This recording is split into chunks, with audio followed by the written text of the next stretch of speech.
Jika kita semua hidup dalam mempertimbangkan keselamatan orang lain, maka dunia ini akan menjadi tempat tinggal yang lebih baik bagi siapa saja.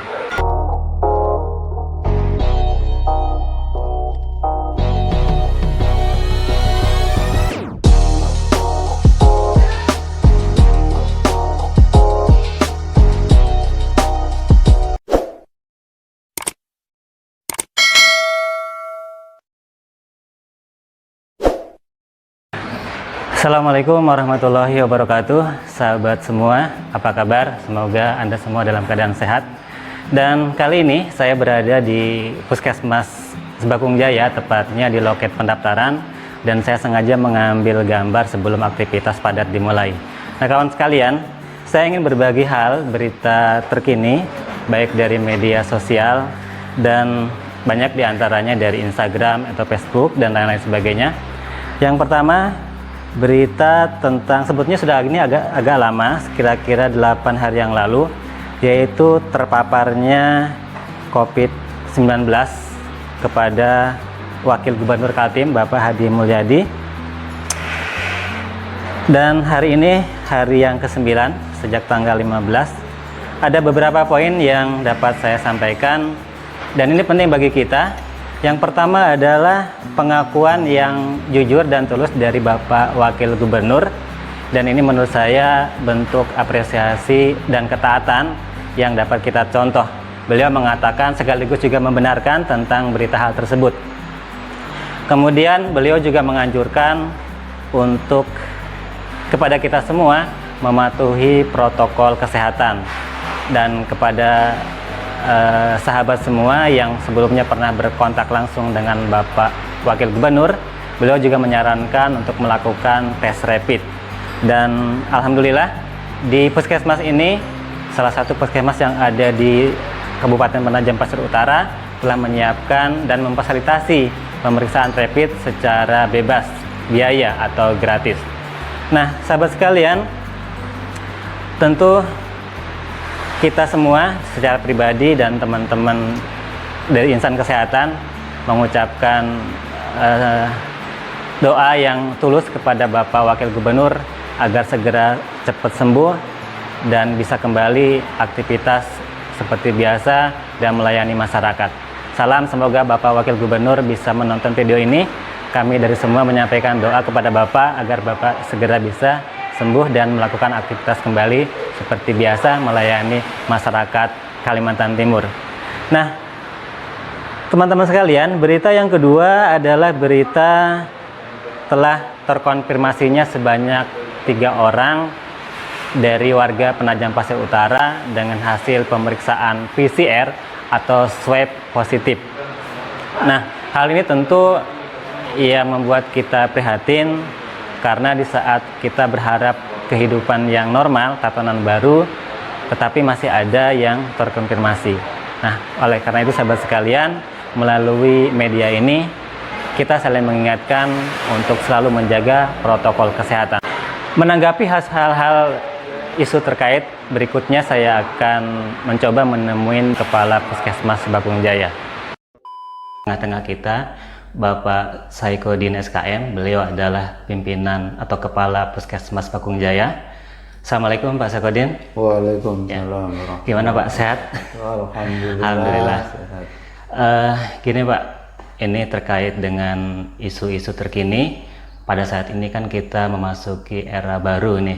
Orang mengatakan, ada yang mengatakan new normal, tatanan baru, tapi intinya memang kebiasaan baru yang harus kita lakukan gitu kan. Nah, tetapi pada faktanya itu kalau kita lihat masyarakat sekitar kita ini mulai banyak yang acuh nih, mengabaikan tentang protokol kesehatan dan kebiasaan-kebiasaan hidup sehat lainnya yang harusnya itu dijaga gitu. Bahkan kalau kita lihat lagi berita yang terkini beberapa minggu yang lalu, itu Wakil Gubernur Kaltim juga positif terkena COVID-19, betul ya Pak ya? Betul. Kemudian beberapa hari yang lalu, kemarin kalau tidak salah di PPU juga nambah kasus 3 ya, betul Pak? 3 kasus, 2 di Kecamatan Bogor. Ya, yang mungkin renungan buat kita, pada saat yang sama banyak masyarakat yang seakan-akan menganggap remeh, bahkan menuduh ada konspirasi, Bahkan ada yang mengatakan ini adalah hanya faktor politik saja. Bahkan yang lebih yang mungkin mengagetkan sekaligus juga mengironiskan kita khususnya tenaga kesehatan, ini dianggap hanya komoditi atau bisnis tenaga kesehatan. Ini gimana Pak? Mungkin bisa Bapak ngasih penjelasan terkait dengan hal itu. Terima kasih Mas Burhanuddin. Pada kesempatan ini saya ingin menyampaikan kaitannya dengan tatanan baru di kehidupan bermasyarakat, terutama di bidang kesehatan.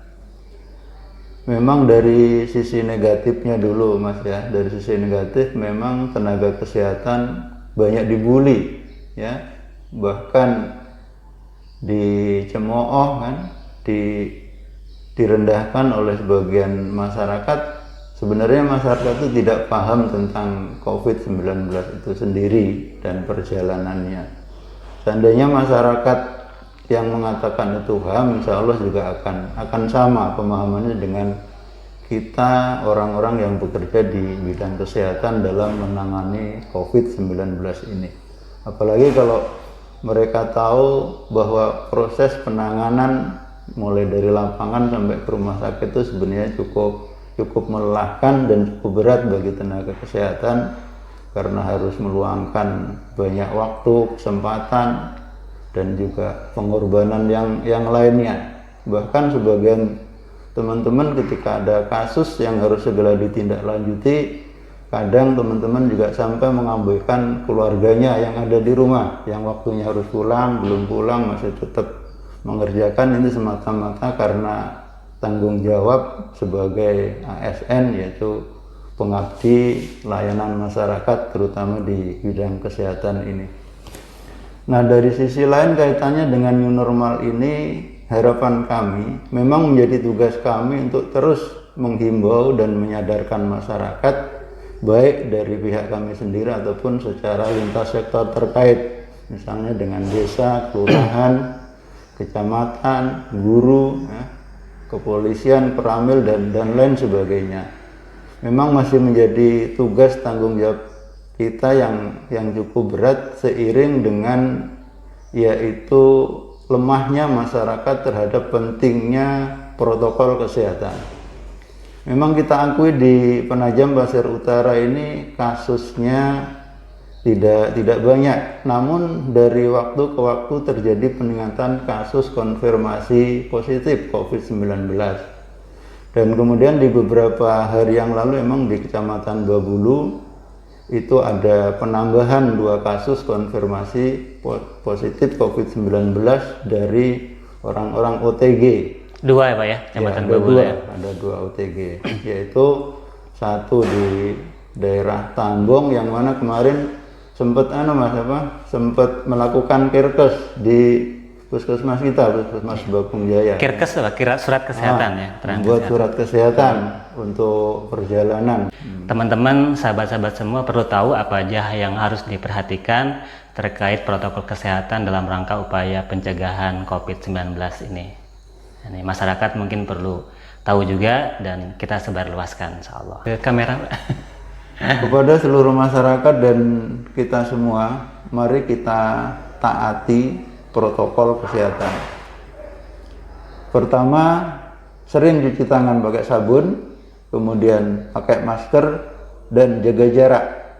Kemudian pesan juga yang tidak kalah penting, setiap kita habis berada di kerumunan banyak, misalnya dari pasar ataupun sehabis kita dari kantor, ya, tempat kita bekerja ataupun kegiatan di mana kita bertemu orang banyak, dalam rangka untuk menyelamatkan diri kita dan keluarga kita, jangan lupa sepulang dari rumah kita ganti baju dicuci dan kita mandi. Demikian. Terima kasih Pak Saikodin. Jadi sahabat semua, ternyata asumsi bahwa banyak yang mengatakan kalangan bahwa itu konspirasi, itu hanya masalah politik, bahkan itu hanya komoditi atau bisnis orang-orang tenaga kesehatan. Saya tegaskan kembali sesuai yang dikatakan oleh Bapak Saikodin bahwa itu nggak benar. Ya.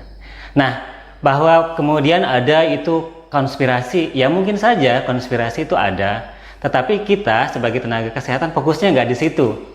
Mungkin konspirasi ada di awal, di hulunya, tapi buat kita, tinjauan kita adalah kesehatan, bahwa memang ada virus COVID-19 itu benar. Nah, kemudian asumsi yang menyatakan bahwa itu adalah komoditi di bidang kesehatan, maksudnya jasa ataupun produk-produk kesehatan, mungkin saja iya. Dari kasus ini ada yang diuntungkan. Itu biasanya di produsen-produsen kesehatan atau distributor alat-alat kesehatan. Kita tidak memungkiri itu. Tetapi teman-teman, sahabat semua harus membedakan. Itu bukan ranah kita. Benar ini ada wabah, benar juga ada pihak diuntungkan, tapi ini dua hal yang berbeda. Sama halnya, misalkan gini, dalam bidang pertanian ada hama misalkan warang coklat. Warangnya benar-benar ada, tetapi efek dari itu ada yang diuntungkan produsen obat-obatan, memang iya. Tetapi kan bukan berarti tenaga pertaniannya dia berbohong, dia berbisnis, kan enggak. Bahkan mungkin pemilik bisnisnya di alat kesehatan boleh jadi juga bukan orang kesehatan, ownernya bukan orang kesehatan. Kira-kira seperti itu Pak ya. Iya. Nah, jadi teman-teman harus membedakan. Jangan sampai pikiran-pikiran yang ya mohon maaf tanda kutip menyesatkan ini masuk dalam pikiran kita sehingga mengabaikan COVID yang sebenarnya benar-benar ada tapi ditiadakan. Jadi teman-teman sekali lagi bisa kita pahami bahwa COVID itu memang benar ada. Teman-teman berpikir konspirasi, ya saya juga termasuk orang yang percaya dengan teori itu. Tapi kita harus membedakan. Ini dua hal yang berbeda ya. Kita ranah kita sebagai tenaga kesehatan di sektor medis. Toh juga teman-teman harus tahu bahwa kita memeriksa rapid, swab itu bukan kita yang menentukan hasilnya. Kita mengirim tes, swab itu kita tahapannya ke rumah sakit penajam dulu Pak ya. Kemudian dari rumah sakit penajam dikirim sebelumnya ke Surabaya. Nah sekarang mungkin cukup di Samarinda Pak ya. Dan kita nggak bisa mengintervensi hasilnya. Jadi ini mengkonfirmasi sekaligus membantah bahwa hasil swab itu direkayasa. Enggak, kita nggak bisa merekayasa itu. Nah tapi kami semua tenaga kesehatan menyadari sepenuhnya bahwa ya wajar kalau kemudian masyarakat masih berpikiran seperti itu karena faktor ketidaktahuan, dan kami berharap bahwa dengan informasi ini kita menjadi paham ya. Jadi harus dibedakan, seperti halnya tadi saya ilustrasikan penyakit pada tanaman itu juga berlaku sama di bidang-bidang yang lain juga. Memang ada faktor lain diuntungkan, pihak-pihak diuntungkan, tapi itu dua hal yang berbeda. Oke Pak Saifuddin, terima kasih banyak. Saya harap ya Bapak dan teman-teman tenaga kesehatan bisa bersabar dan terus berjuang demi kebaikan. Salam. Sahabat sekalian, dimanapun sahabat berada, demi melengkapi jawaban yang disampaikan tadi oleh Bapak Kepala Puskesmas Bawung Jaya, kami mengajak sahabat semua melengkapi jawaban itu dengan menyimak video yang berikut ini. Kami berharap video ini disaksikan atau disimak bukan hanya dengan mata dan telinga, tapi juga dengan hati kita semua. Hati Anda, hati saya, dan hati kita semua. Mari kita saksikan video berikut ini. Pengurus Besar Ikatan Dokter Indonesia merilis 6 dokter yang menjadi korban pandemi COVID-19. Seorang dokter di Sampang, Jawa Timur jadi salah satu korban meninggal akibat COVID-19. Meninggalnya Sulastri, perawat Rumah Sakit Islam Surabaya pada Rabu siang, semakin menambah panjang daftar tenaga kesehatan yang gugur. Mencatat sedikitnya 34 dokter di Jawa Timur meninggal dunia akibat COVID-19. Hari ini kasus meninggal 70 orang sehingga totalnya menjadi 3.200. Tunai sudah janji bakti, jasamu terkenang selalu, tanah air jadi saksi. Telah gugur pahlawan.